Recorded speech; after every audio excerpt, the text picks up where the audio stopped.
que é Node.js?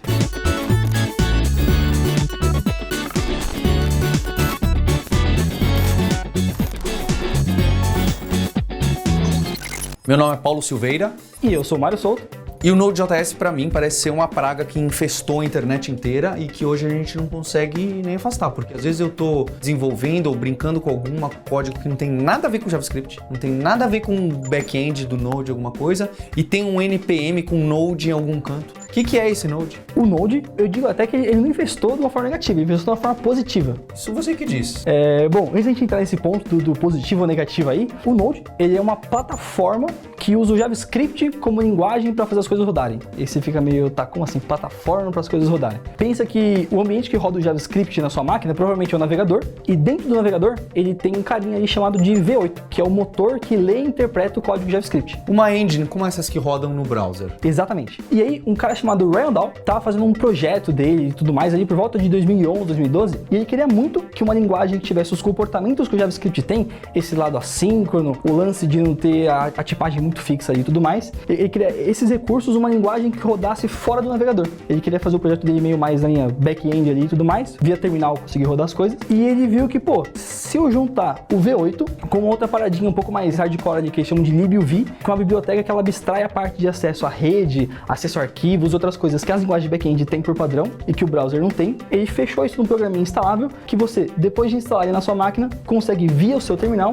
rodar comandos de JavaScript. Então você consegue fazer console log, fazer som de variável, criar função e assim por diante. E aí, como que cai então o Node nesse mundo inteiro do front-end e até no back-end para o front-end? Como que isso começa a acontecer? Onde a gente usa todo santo dia o Node.js? Bom, se você trabalha com JavaScript hoje, principalmente algum framework, eu tenho certeza que você vai estar usando o Node, seja na ferramenta que automatiza os processos aí do front-end, como por exemplo, a parte de você juntar arquivos, otimizar imagens, todos os processos que você faz na sua ferramenta, como React ou Angular, para ele ter aquele servidor de desenvolvimento e te ajudar a gerar o pacote de produção, tá rodando com o Node, provavelmente com alguma biblioteca como Webpack ou Rollup.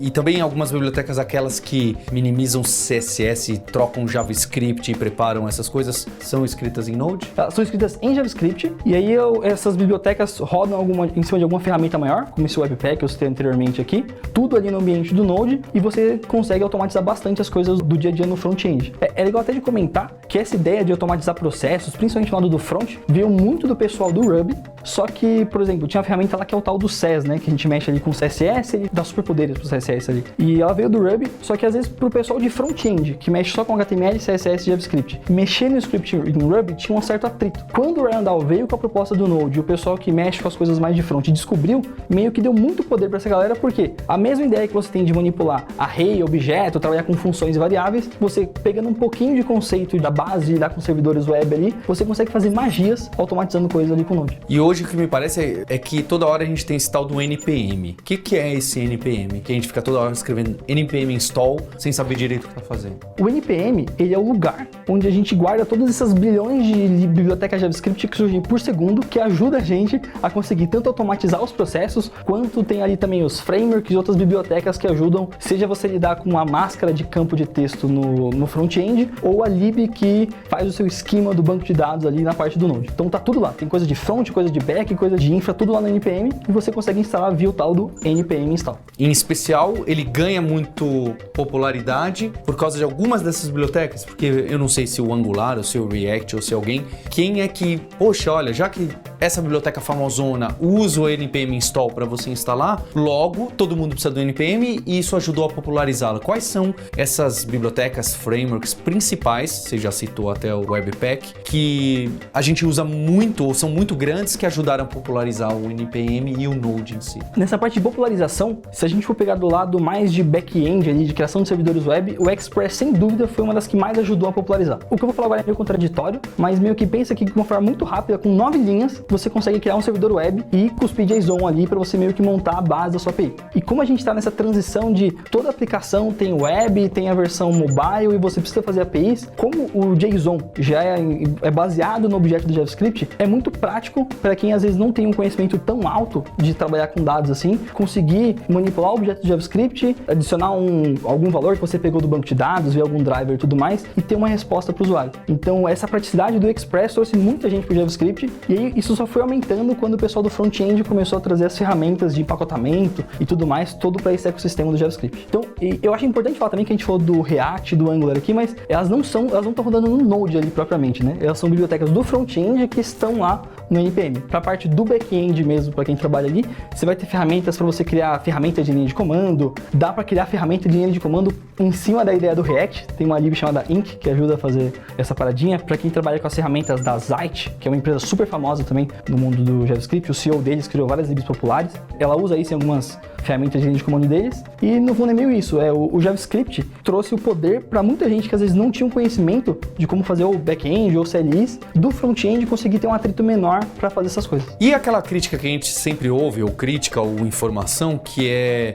mas no JavaScript a gente só tem uma thread que está rodando, então se eu tiver 2 requests ao mesmo tempo, não vai rolar, ou você vai precisar estar rodando vários servidorzinhos ao mesmo tempo. Como que é isso hoje em dia? O que é verdade? Bom, nessa parte de que o JavaScript tem uma thread só, é verdade, só que isso também acaba sendo o ponto que ajuda o JavaScript a conseguir fazer a mágica dele ser super rápido, porque ele tem todo o conceito ali do tal do event loop, que é meio complexo de explicar, mas pensa que tudo que a gente faz no JavaScript, que seria um processo muito pesado, principalmente quando envolve coisas de input, output, de acessar arquivo ou coisas externas ali mais dos sistemas, tanto o Node quanto o JavaScript que roda no browser, eles tentam sempre agendar essas coisas complexas para o futuro. Então você vai quebrando em pequenos pedacinhos, agendando essas tarefas para o futuro, e boa parte disso acontece de forma transparente para você. A gente não precisa programar essa parte. Exatamente. Só de você usar um set timeout, você usar um request animation frame no browser, a parte que vai interpretar ali o V8, ele já vai lidar para resolver esse problema que a gente teria das coisas ficarem emperrando o JavaScript. É claro que, se você fizer um while true, você vai literalmente travar o JavaScript, mas ela vai rodar. Mas existem formas, trabalhando ali com os styles dos generators, enfim, existem algumas libs que dão suporte, para mesmo que você tenha um processo muito bizarro, elas vão te ajudar a quebrar em coisinhas menores e você conseguir usar todo o poder do Node, conseguir entregar os seus projetos com qualidade, funcionando e rapidinho. Mas se eu estou rodando esse tal do Express para pegar algumas coisas do banco de dados ou de outro back-end, de outros serviços para expor para o meu front-end, eu estou rodando só um dele ou eu estou rodando vários dele ao mesmo tempo para poder acelerar mais ainda e ter mais disponibilidade? Boa, esse é um ponto super importante. Existem muitas pessoas que trabalham com Node que eles fazem esse processo meio que de clusterizar a parada ali, né? Então você sobe várias versões da sua aplicação rodando ali, por isso que é super importante que se você estiver trabalhando com alguma API ou algo do gênero assim, você seguir a ideia de você ser stateless ali, né? Você tenta trabalhar com tokens, tem algumas libs que vão te ajudar, como por exemplo, seguindo a ideia do JWT e tudo mais. E é legal comentar que vai se falar, tipo, mas será que o Node funciona da forma legal? Ele consegue trabalhar bem com muitos dados? Tem muita gente que usa o Node para trabalhar com GraphQL, que é uma lib também, junto com o Express aí, que tem uma ascensão gigantesca no mundo do front-end e que você vai fazer conjuntos massivos de dados ali, servir, e vai dependendo da sua estratégia de cache, como que você vai lidar com isso e tudo mais. No final das contas, toda ferramenta que você for usar, você vai ter que estudar ela a fundo para fazer com qualidade, porque besteira a gente consegue fazer em qualquer linguagem. E a gente tem 2 recados para você. Se você gosta de React, de JavaScript, de frameworks MVC, como Angular e tudo isso que rola em torno do front-end, você tem o canal do Mário Souto, o Soutinho. A gente tá deixando o link pro canal dele, o nosso dev Soutinho, para você aprender cada vez mais desses temas com a mão na massa, na prática. E fica também o convite para você estudar com a gente e praticar front-end, Node em específico e tudo que tá ao redor do NPM, do Node.js na Alura, que você tem 10% de desconto em alura.com.br/promoção/hipsters.tube. Tô te esperando aqui, hein?